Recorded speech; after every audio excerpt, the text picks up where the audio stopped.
Stay tuned, ladies and gentlemen. It's the second half of our interview with a radio legend coming up. We have Clif Martin. Just a moment.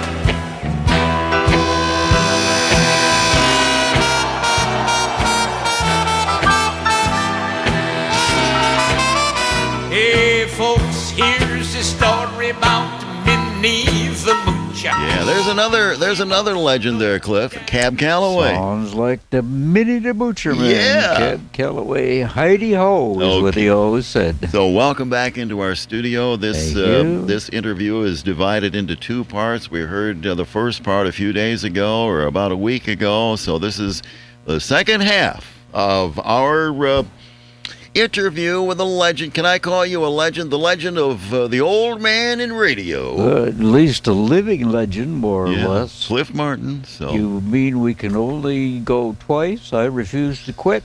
I want to keep going forever now that I'm started. Well, you haven't been on the radio in a long time, but today's your day. We're here. All right, I appreciate it. Okay. Oscar, I love that hat. What is that hat that you have? All right, that is my Marvin the Martian hat. Very good. I have a 15-year-old grandson, Alex, who is a master of cartoonology. He wants to work for Disney, and he will. He knows as much about Disney and Warner Brothers cartoons as anybody.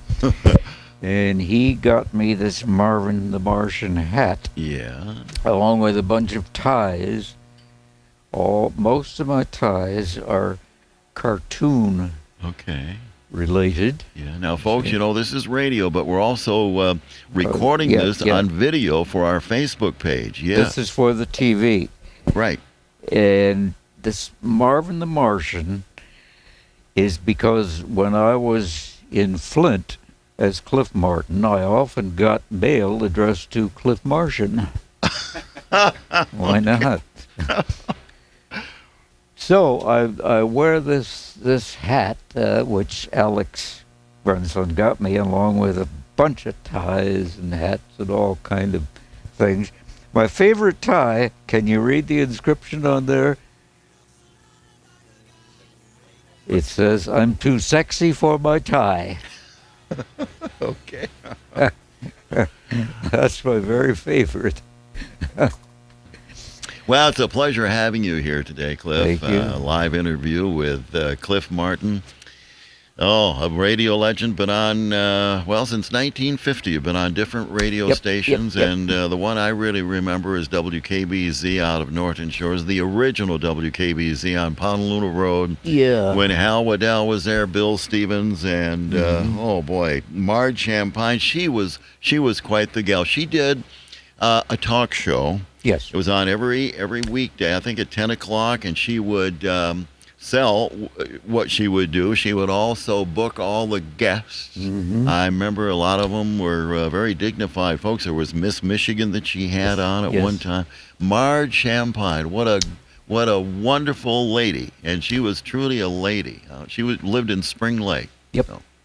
But passed away, 6, 7, 8 years ago. Port City Profiles. Yeah, that was the name of the show. Women had those shows going way back in the early history of radio. Yeah. The one at KBZ, so far as I know, began with a woman named Connie Chaplin. Oh, yeah.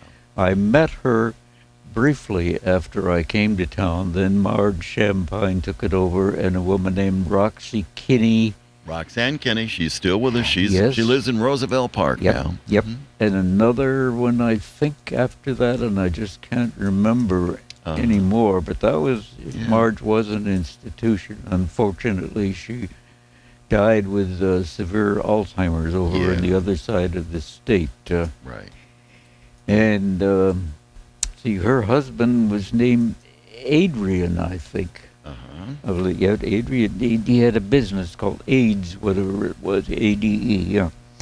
Bill Stevens, but he hired me, I think, at WQ on Peck Street. Yeah.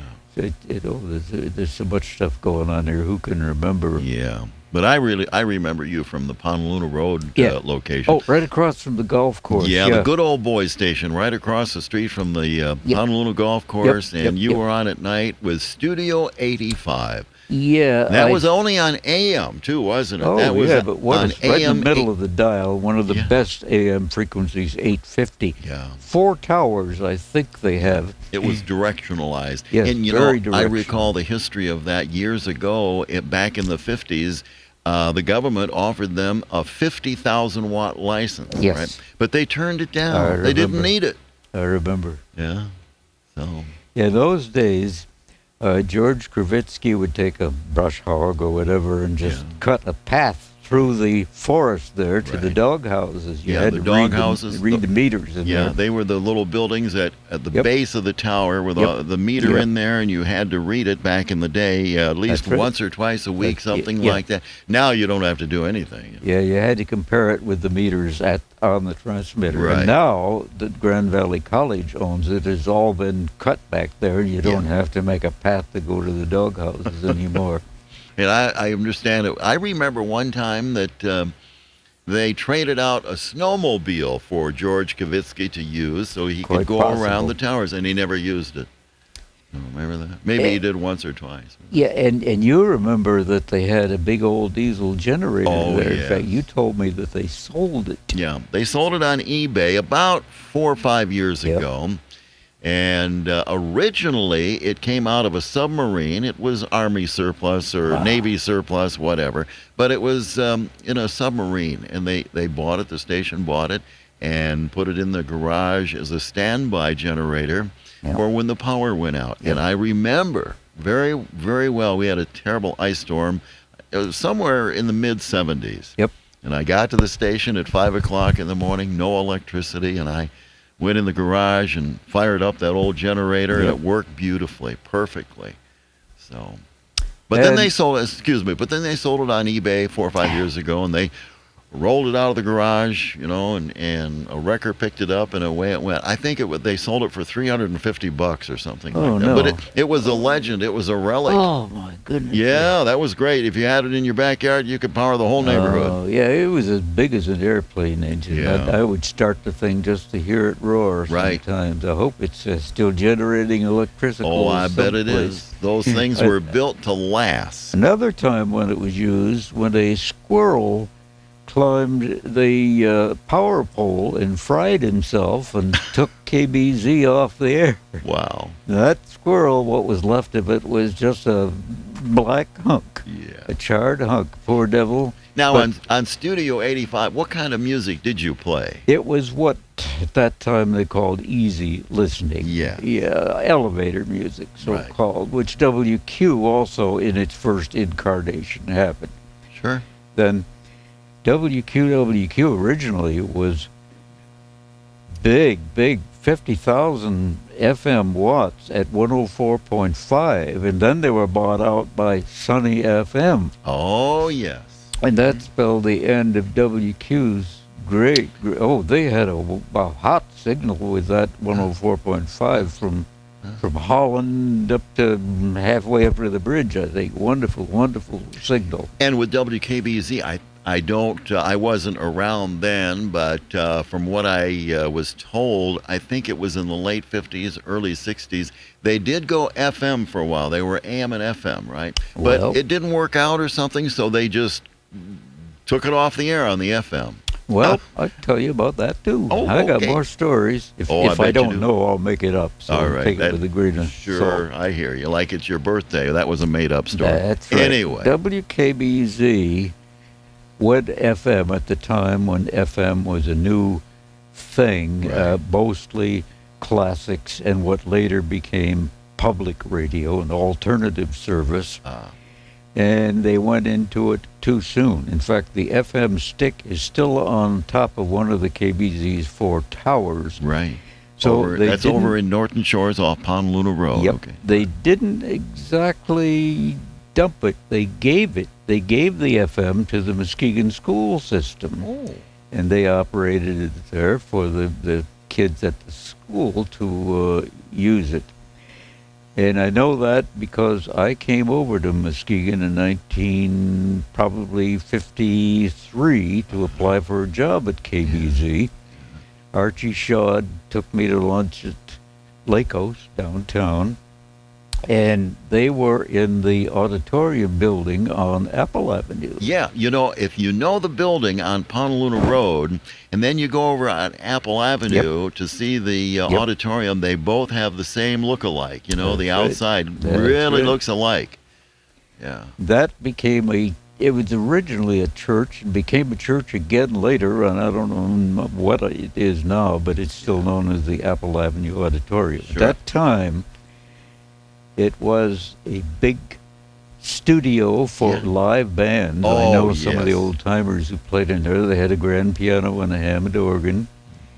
And I think they offered me $75 a week. Wow. And I was already pretty much in love with Midge back in Flint, so I turned them down. This was 1950s. I didn't come back to Muskegon again until 63. Right.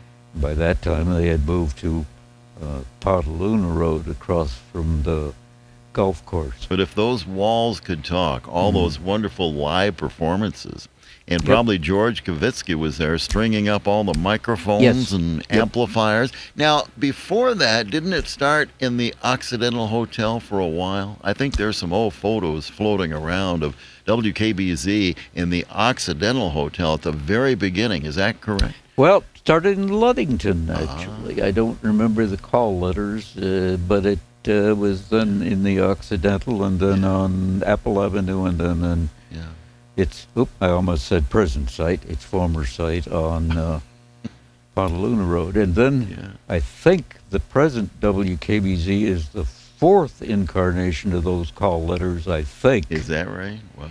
Yeah, it went, I think in the Kuiper building on Martin Road, that was WKBZ for a while. Yes, it was.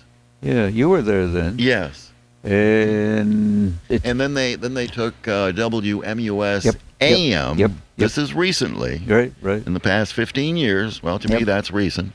And it was WMUS AM, and it's a news station. It's a talk station. So they filed for the old WKBZ call letters, and they got them. And they tried to transfer all the image of the original WKBZ to 1090 AM, and they relabeled it WKBZ. So, things happen. Oh, yeah. Well, speaking of the present WKBZ, that is the home of the world's greatest polka show with Tom Sanaki. He took over when Ed and Joan Panarak, who were polka institutions, retired. I still see them every once in a while. Yep. And I was recently on Tom's Polka Melodies show, reminiscing about that. That's good. I hope he'll do it again. That's great fun. I learned a lot of Polish words that way. They're all good words, I think. I'm not sure. I like Polish cooking, the blood sausage and the kielbasa and all that. Yeah, oh, boy, that's good stuff. But anyway, let's go back to what you did on WKBZ, like on a Saturday night. You did Saturday Night Jukebox. My main claim to fame was Jukebox Saturday Night. That's what it was. You don't happen to have a disc of that song by Glenn Miller here, do you? No, but I here's one song that I bet you played quite Let's a bit. hear it. Yeah.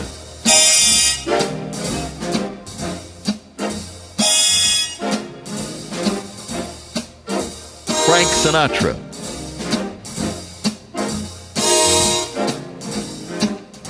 Someday, when I'm awfully low. Yeah, you played that. But a lot of good big band music is what you really concentrated on. And, boy, you had a lot of listeners every Saturday night. I know that. Yeah, that was an institution. In fact, Yes, I got it a was. fan letter from Buck Matthews once, who at that time was a hotshot weatherman. He listened to the Jukebox Saturday Night. Yeah, and it was all done by radio. None of this internet streaming or anything. So this was radio. Yeah, there was no internet. Yeah. God bless my daughter, who dragged me kicking and screaming into the internet. I love it now, and I wish we had had Oscar Osbo and his handy-dandy camera at those days, so we could have been on both radio and TV and the internet, entertaining the whole world. You got that advantage, and they ought to show your face more. That's what they ought to show. I think a lot of the elderly people should be on the internet. It would be wonderful for them. It really should. You know, you take a lot of these assisted living centers, Yes. and I think more and more are becoming internet savvy. You know, they have the connection to the internet, and any of the residents can go up and get on it. But, you know, it would be a good way for them to communicate with everyone, all their relatives and their, sons, daughters. But a lot of the older folks, they're kind of scared of the internet, I think, aren't they? Yeah, now you got me going. I'm gonna rant. One of my things that really bothers me is that people my age and some a lot younger do not use the internet. No, internet. Right. I know a couple of people who have vast knowledge of Muskegon history. I would like to work with them. They don't use the internet. Yeah. I can't get to them on email. Because of my hearing loss, I'm not comfortable talking on a phone. And anyway, I like to have hard copy that I can see so I don't have to rely on spoken word. Right. But these people that I'm thinking of, they say, well, I have a phone, but I don't use the internet. And I would love to get with them and produce shows about Muskegon history, but because they don't use the internet, I'm dead in the water. Oh, I see. Sure.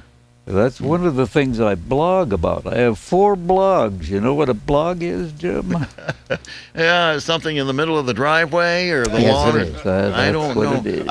We all know what a blog is, and this Yeah, yeah. tweeting stuff. I thought tweeting. Yeah. I'm not a bird. What's it? I have a tweeting account, a Sure. Twitter account, but Yep. I don't use it. But I'm Twitter. on the internet or Facebook saying silly things just to see if anybody will believe it, and they do. Yeah. But a blog started out as kind of a personal diary of your daily comings and goings, but it's turned into essay or popping off about something. I write 4 blogs.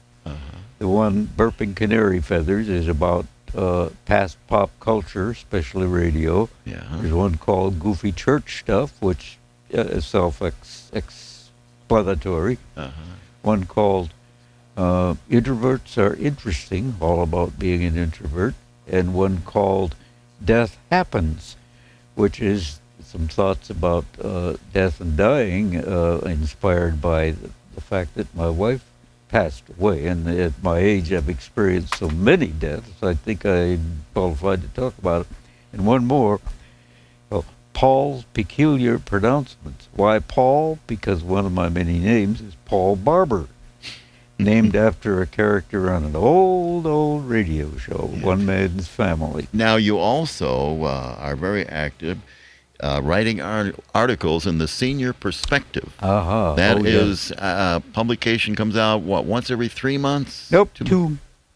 Oh, once every 2 months. Okay. Yep. Yeah, and it's free, isn't it? Yeah, it shouldn't be free. It's worth a lot more. I know, and There's- it's available online too. I yes, think. there are some really good writing in it. I've been with it 3, 4, 5 years, and before that, I wrote for 15 years in the Fruitport area news. I don't know if anybody read it, but it was so much fun I couldn't quit. Yeah.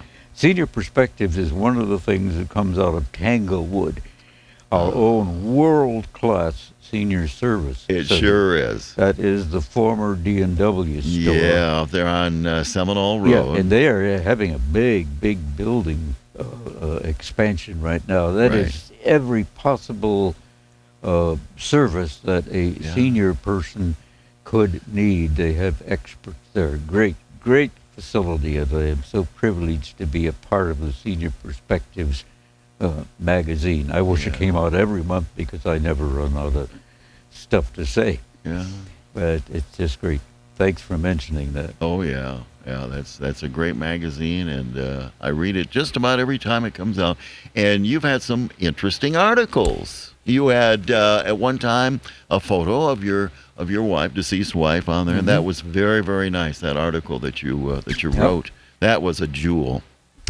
Yeah, well, that was helped by one of my online friends, a minister in Montana, not where I used to live, but near Billings, and he wrote a beautiful thing at the time that my wife passed away, and I did quote that on the article in the Perspectives. I also have a young friend in Indiana that I've never met, We just have a great time together. And a fellow in Wales, United Kingdom, who has a website posted with amazing information about past pop culture. His favorite star was Claudette Colbert. He also knows more about old-time radio than most older Americans. And I was part of his exhibit at the college in Wales recently. Some of the stuff that I had written and articles and pictures and things. So, Well, we're about ready to wrap this up, but I want to Okay. talk about one guy. okay. Oh, his name escapes me right now. He used to work at Hardy Herpelsheimer's downtown Muskegon. Al Flog. Yes, he's still with us. Al is in very bad health, I'm sorry to say. gosh. He's had cancer for a number of years. I guess it's more or less in remission, but some of the medication has caused him to have great problems which put him in a wheelchair. He is boy. back in his North Muskegon home. Yeah, he went to after- California for a while. He was in didn't he? Palm Springs. He is, talk about legend. You still run into people who work for him Yeah. at Hardee's downtown who Right. remember him. He is if a man can be dear, he is a dear person. But Al back Flog in is back in loved. the day, he got to be friends with a lot of Hollywood actors, a lot of Hollywood legends, didn't he? I don't know how he He- did that, but he did. He is the world's greatest show business aficionado. His Yeah. exhibit of show business memorabilia is in his alma mater, Kent State University. He sponsored a bus trip down there. Midge and I took it some years ago for the opening of his exhibit, which is on permanent display at Kent State University. Wow. He has an original Cary Grant picture signed with his real name. I've forgotten what it is. He was friends with Jane Russell. Wow. He, at the time that one of the Buster Keaton shows was here, Buster's widow was here, and also Buster's co-star in that film. And I have a picture of me and Al and those two ladies after I had played the organ at the Frauenthal. And Al was responsible for that. Yeah. Wow. He knew everybody that was anybody. He was I in the know. Army with Elvis Presley. I have a picture of him and Elvis together. Is that right? Wow. Yeah, he still calls me. He I'd sounds the same as ever. Certainly like to talk to that guy. Oh, you yeah. know, He would love to hear from you. Really? Yeah. His mind is all there and Oh, sharp? oh, yeah, sure. Oh, he could come across with some nice stories, I bet, about the Hollywood Oh, days. my goodness. Just get him started. Yeah. Well, Wonderful. thank you for being here today, Cliff. Thank you. My pleasure. I'm sure we could talk for a week. Oh. We didn't even touch on a lot of your stories about radio, Oh, but maybe some other time. But I hope so. I had to get you in the studio for a couple of Thank you. interviews, and I just want to thank you so much for being here. And of course, you do have a Facebook page. They can get to it pretty easy, right? Yep. Yeah. Okay, and we invite everybody to do that. Go to Clif Martin's Facebook page. Clif Martin out of With Mesquite. one F. Yes, CLIF, Because correct. it's Clifton, not Clifford. I'm not a big red dog. Yeah, and you have a Cliff Junior, right? Yes, Is it I do. CLIF Junior? Yeah, well, he calls himself Clifton Martin, or Clifton GOP, standing for a certain political party. Oh, there we go. That tells it all, doesn't it? Okay, well, thank you very much for being here today, Cliff. We've had a delightful visit with a real, true radio legend. There's not too many left. Nope. Yeah, Clif Martin. Thank you.